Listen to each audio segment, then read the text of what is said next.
Ever wondered what could happen if you started saying no more often? It's a question that might seem counterintuitive, especially in a society that often encourages us to seize every opportunity that comes our way. We're taught from a young age to say yes, to be agreeable, to be open to possibilities, but what if this yes culture is leading us down a path of overcommitment, stress, and lack of focus? Saying yes can open doors, no doubt about it.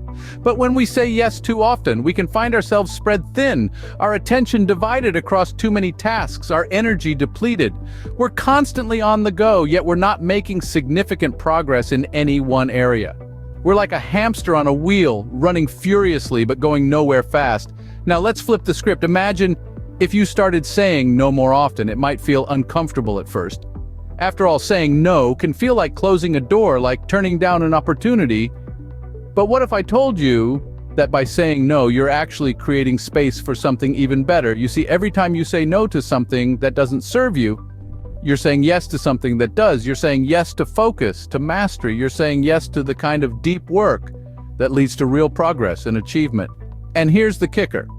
Saying no can also earn you respect. When you value your time, others will too. They'll understand that your time is precious, that it's not to be wasted on trivial tasks or distractions. So let's rethink our relationship with the word no. Let's recognize it for what it really is, a tool, a strategy, a way of asserting our priorities and respecting our own time and energy. It's not about being negative or closed off. It's about making conscious choices about where we invest our time and effort. Imagine how different your life could be if you mastered the art of saying no. It's a powerful thought, isn't it? And it's just the beginning of our journey. So stick around as we delve deeper into the power of no and how it can change your life. Remember the movie Yes Man? Life seemed so exciting with all those yeses, didn't it?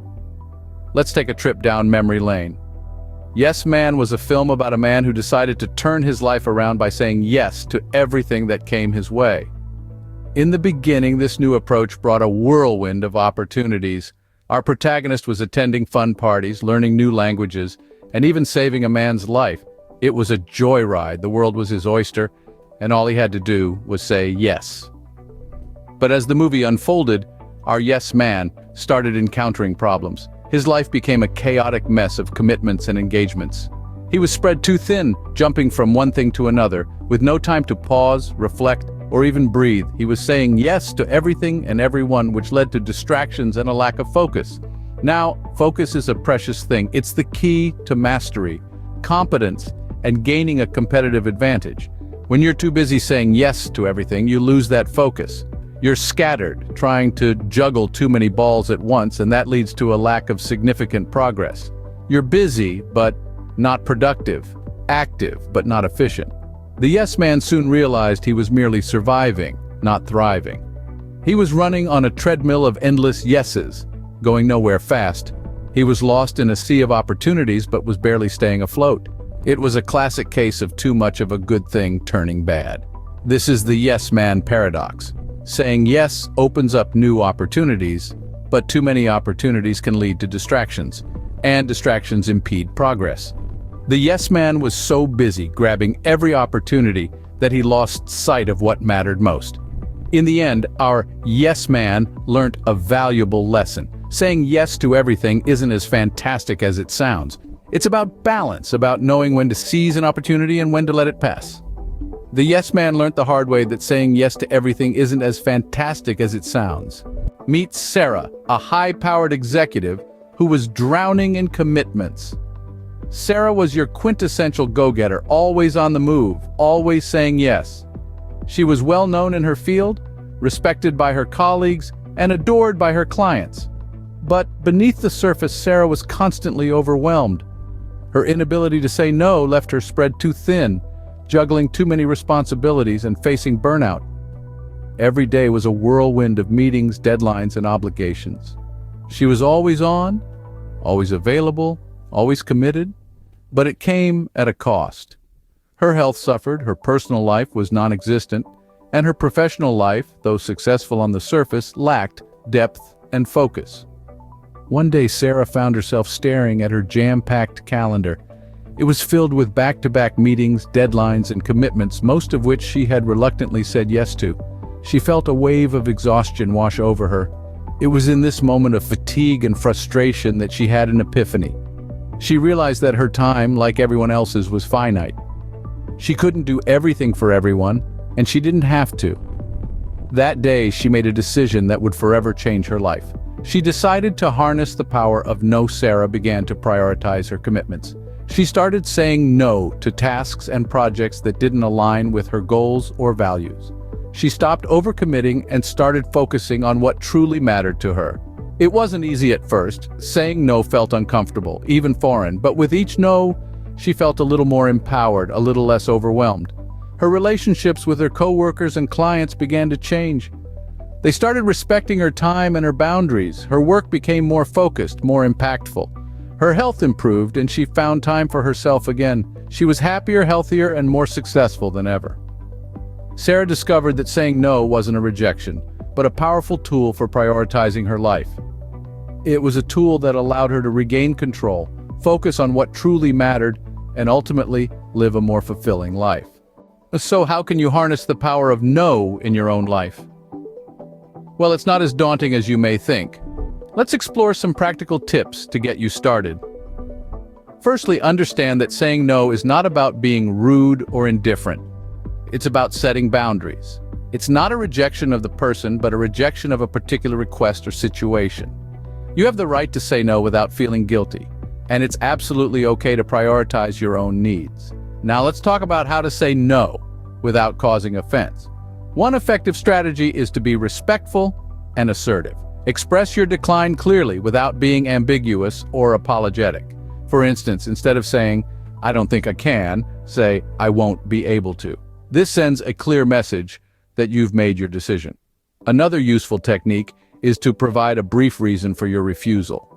This doesn't mean you have to justify yourself excessively. A simple, "I have other commitments," or "I need to focus on my current projects," is enough. This shows that your refusal is not personal, but based on your own needs or limitations. Remember, it's not just about saying no, but how you say it. Maintain a positive tone and use polite language. You can also suggest alternatives or offer to help at a later time. This way, you're not just shutting down the opportunity, but opening the door for future collaborations. And finally, practice. Saying no can feel uncomfortable at first, especially if you're used to saying yes. But like any other skill, it gets easier with practice. Start with small things and gradually work your way up. Over time, you'll find that saying no can be quite empowering, so there you go. The power of no is not about closing doors, but about opening the right ones. It's about choosing quality over quantity, focus over distraction, and self-care over self-sacrifice. Remember, every time you say no to something, you're saying yes to something else. Let's wrap up with some key takeaways. The art of saying no is an essential skill that can bring about significant changes in your life. It's a simple two-letter word, but it holds a power that is often overlooked. Saying no is not about being rude or unhelpful. Rather, it's about setting clear boundaries and prioritizing what truly matters. Think back to the yes man paradox we discussed earlier. Saying yes can indeed open doors to new opportunities, but saying yes to everything can lead to distractions. Distractions that blur your focus. And a lack of focus implies a lack of significant progress. This is where the power of no comes in. It helps you maintain your focus, leading to mastery, competence, and efficiency.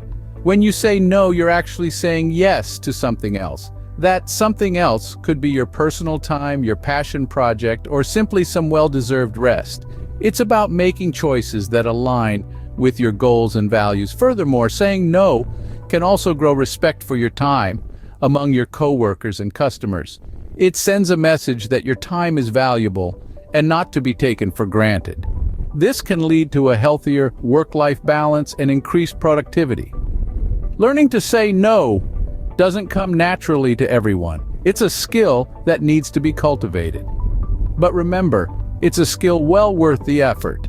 It can help you take control of your life, reduce stress, and achieve your goals more efficiently.